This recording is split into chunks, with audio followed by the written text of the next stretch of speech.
Let's check my Ubuntu version first. As you can see, I'm on Ubuntu 22.04. Now let's check the latest Java version. Latest Java version.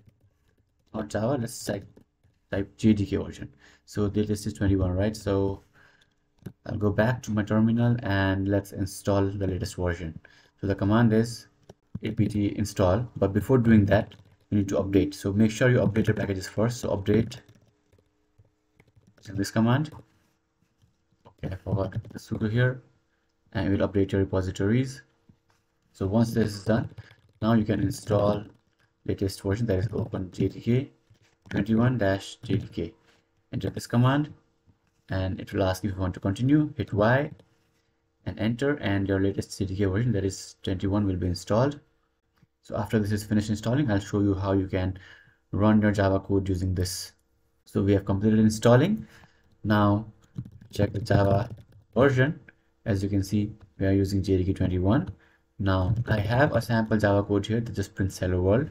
To run it, you just type Java C hello world, and once it is compiled, you'll have a .class file here created.